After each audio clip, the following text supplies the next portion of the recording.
ಮಹೀಯತೆ ಅನ್ನೋ ಮಾತಿಗೆ ಪ್ರಸಂಗಕ್ಕನುಸಾರವಾಗಿ ಒಂದು ಶ್ಲಾಘ್ಯವಾದಂತಹ ಅರ್ಥ ಅದನ್ನು ಆಗಬಹುದು. ಹಾಗೇನೆ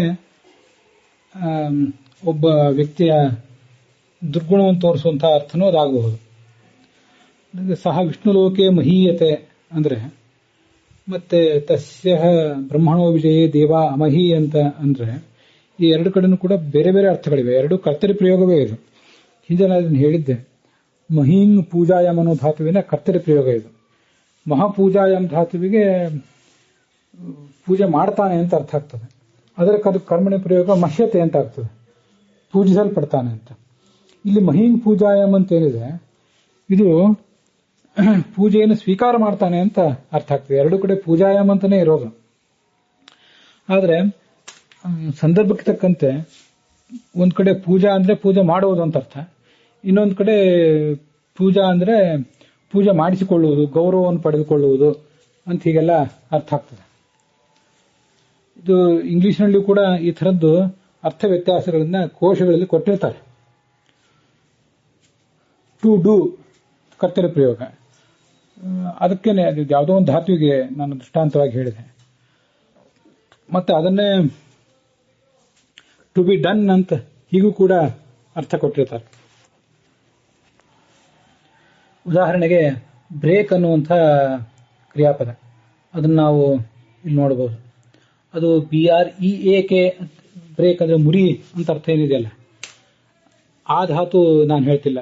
BRAKE ಬ್ರೇಕ್ ಅಂತಾನೆ ಒಂದು ಧಾತು ಇದೆ. ಸಂಸ್ಕೃತ ಇಂಗ್ಲಿಷ್ನಲ್ಲಿ ಕೂಡ ಅಂಥ ಒಂದು ವರ್ಬ್ ಇದೆ. ಅದ್ರದ್ದು ಪ್ರೆಸೆಂಟ್ ಟೆನ್ಸ್ ಬ್ರೇಕ್ಸ್ ಅಂತ ಆಗ್ತದೆ. ಮತ್ತೆ ಬ್ರೇಕಿಂಗ್ ಪಾಸ್ಟ್ ಟೆನ್ಸ್ ನಲ್ಲಿ ಮತ್ತೆ ಪಾಸ್ಟ್ ಪಾರ್ಟಿಸಿಪ್ ನಲ್ಲಿ ಬ್ರೇಕ್ಡ್ ಅಂತ ಆಗ್ತದೆ. ಹಾಗೊಂದು ಬೇರೆ ಕ್ರಿಯಾಪದ ಇದೆ. ಅದಕ್ಕೆ ಬ್ರೇಕ್ ಅಂತ ಆದಾಗ ಟು ಆಪರೇಟ್ ಬ್ರೇಕ್ಸ್, ಒಂದು ಗಾಡಿಗೆ ಒಂದು ವಾಹನಕ್ಕೆ ಬ್ರೇಕ್ ಅನ್ನು ಹಾಕುವುದು ಅಂತ ಹೀಗೆ ಅರ್ಥ ಆಗ್ತದೆ. ಟು ಆಪರೇಟ್ ಬ್ರೇಕ್ಸ್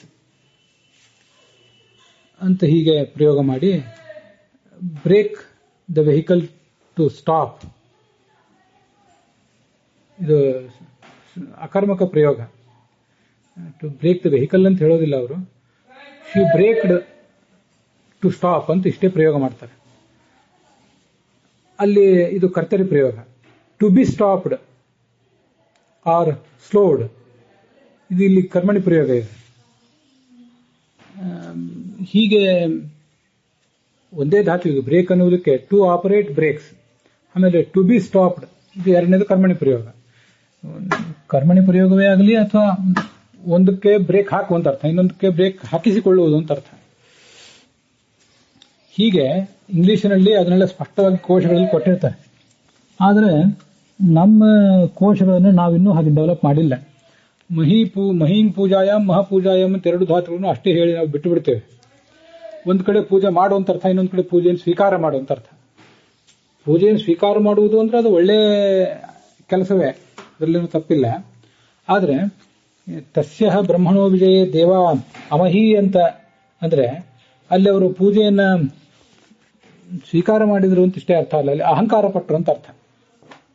ಅದು ಅವ್ರು ಪಡಬಾರ್ದಿತ್ತು, ಅಹಂಕಾರ ಪಟ್ಟರು ಅನ್ನೋದನ್ನು ತೋರಿಸ್ತದೆ. ಅಮಹಿ ಅಂತ ಅನ್ನೋದು ಮಹೀಯತೆ ಅನ್ನುವುದರ ಲಂಗ್ಲಕಾರ.